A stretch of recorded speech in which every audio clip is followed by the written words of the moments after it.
What's up, cats and dogs? It's your boy Stray Away Dave. Welcome back to the channel.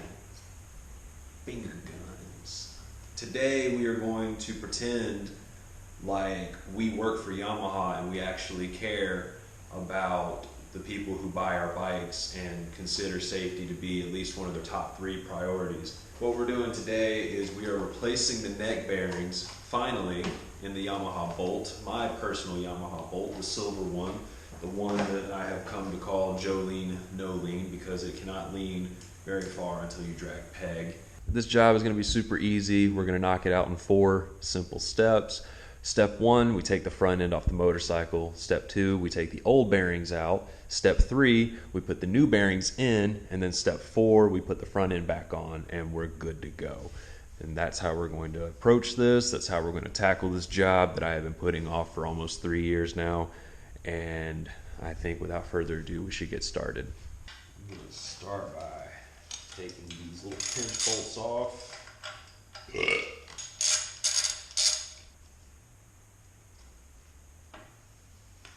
you go.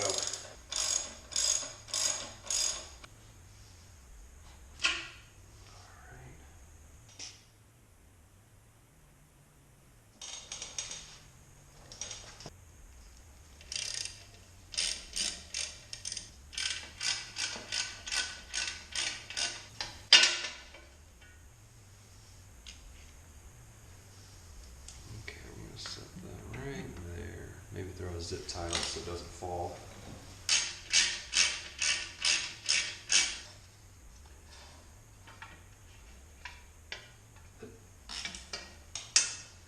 Now we will start to take the forks off. Why did that feel like it was too loose?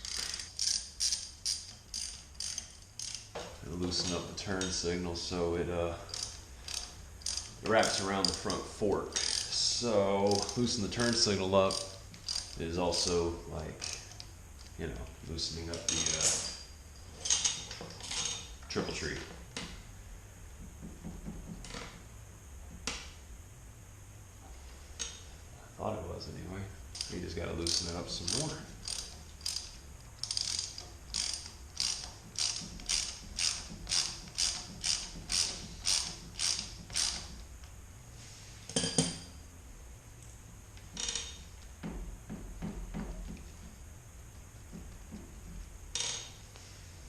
Oh boy, I feel silly. There's a nut on the back of that you have to hold so you can undo it. There. Heck yeah, dude. Gentle with it, gentle. Nice.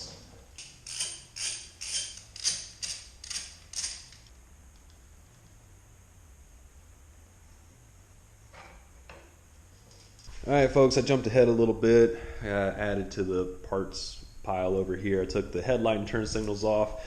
I've also unscrewed or unbolted the gauge. Everything's still plugged up. I'm basically trying my best to do this without taking the gas tank off, only because the gas tank is kind of a pain in the ass for me. I don't know if there is an easier way to do it, but I always have the hardest time trying to do it, trying to get my hand up under there to unplug everything, so yeah, I'd rather not. Pretty much all we got to do is undo these bolts here. The handlebars will disconnect and then we'll just lay them down here and we should be able to start taking the actual triple tree apart. There it goes.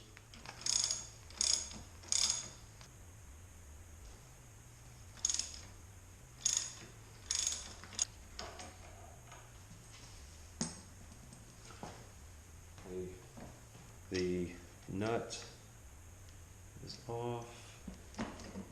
So is the top triple tree.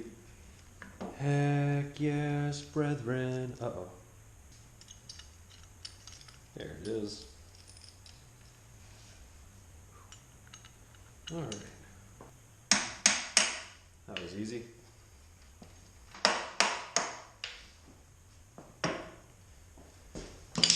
Not as easy. There There she goes. Look at that. Look at that ugly, ugly, ugly bearing. Let's take this little shield off here. And there is the old bearing from the top. Our next obstacle to overcome is getting the old races out. You see the silver ring around the edge of the neck. There's another one on the bottom here. People have different ways of getting these out. I've seen people just take screwdrivers and hammers and kind of maul at them for a while. Some people take cutting wheels to them. We are going to try this little tool here and hope that it works. The idea behind it is that it goes in when you screw this out and it gets wider. It hooks into in between the race and the frame, and you just hammer it. For this one it'd be like this. Have a piece of pipe, hammer it up, and it should pull the race right out. Same for the bottom, you put it in and hammer it down, it should pull it out.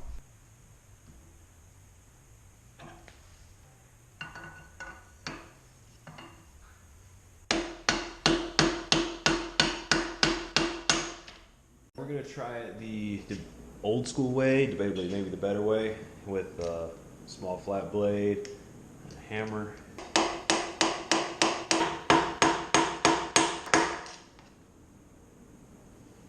I feel like all I'm doing is really just messing up the frame, not doing anything.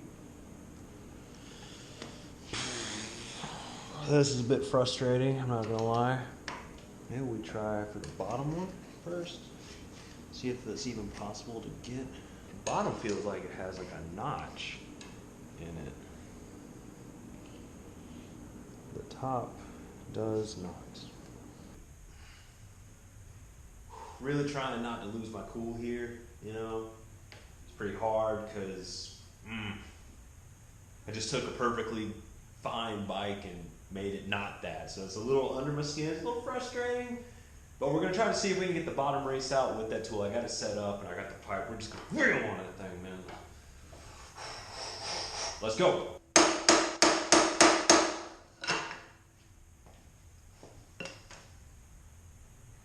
Yeah, I don't think anything's changing really. I mean, it might be. I don't know, it actually feels like the gap may be a little bit, oh, dude. Okay, actually, we may be getting somewhere. Hold up, folks.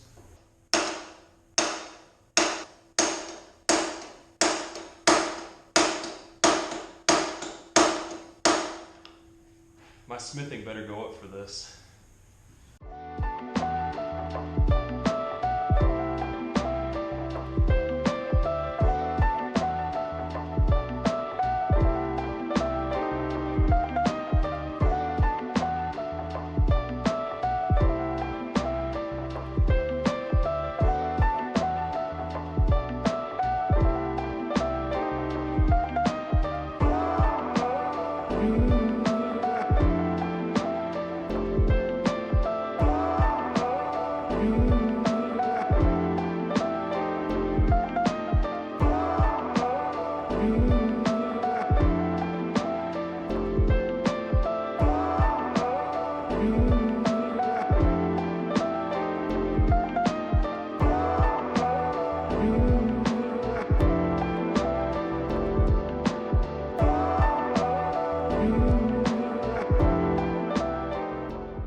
You saw it here first, folks. The bottom race is out, and with what feels like no damage. We were able to use the nifty, thrifty 50 puller tool here. I'm gonna have to clean that before I give it back. Now we have to figure out how to get the top one out, which it's not gonna be as easy as the bottom one. I think we'll be able to use the tool, but I'm gonna have to use a screwdriver probably, or some kind of chisel tool to work to get that going. So we'll figure it out as we work. Let's go. Okay, so here we are a few hours later. The bearing race is still in there. I've tried prying it with a screwdriver and like a hammer, trying to come from the bottom with it. I can't get a good grip. The magnificent little nifty tool is not going to work for this because there's not enough of an edge or a lip. So we went to Lowe's and got a Dremel tool. The idea is to cut a little notch in the bearing race, then break it and get it out.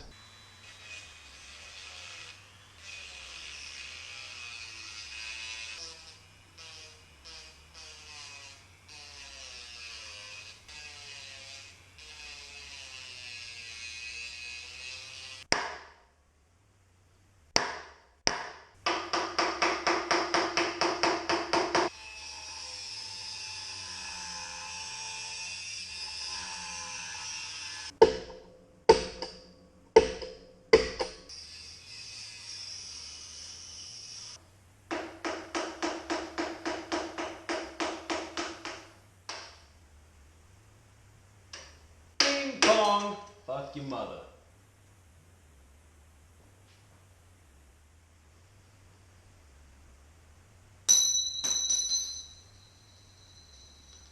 You can kind of see right in here, in this area right there.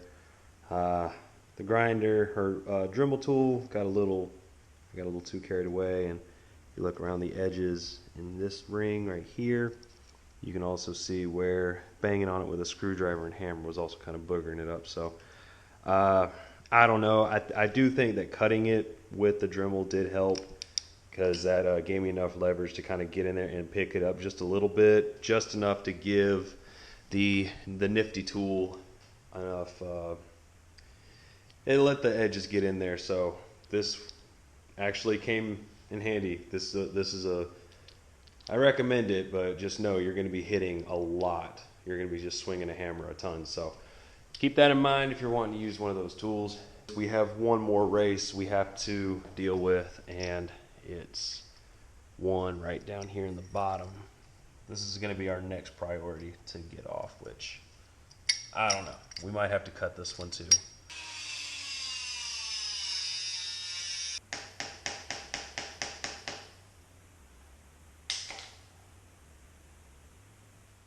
I did something. Hey, hey, hey. There she is.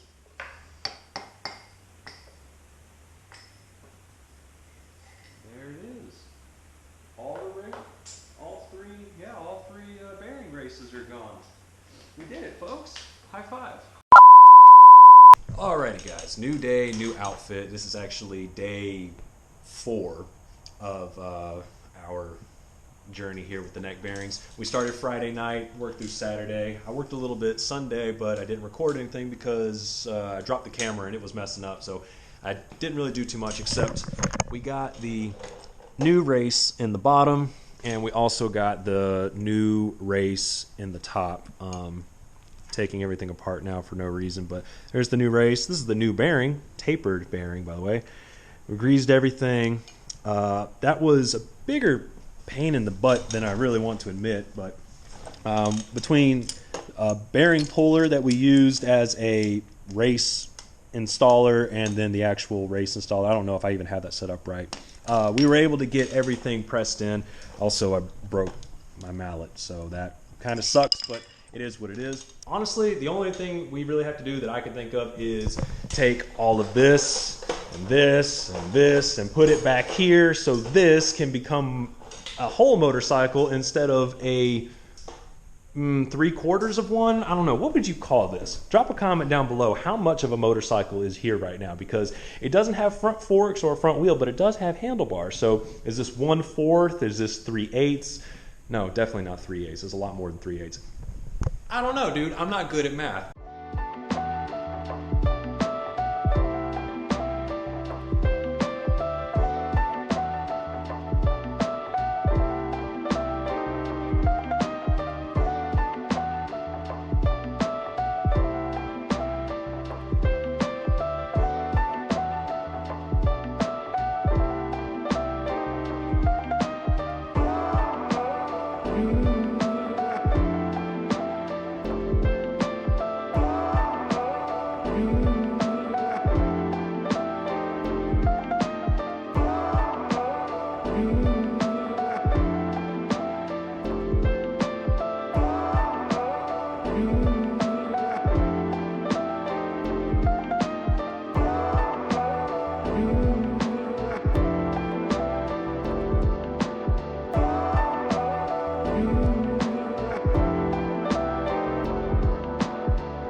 road is shitty.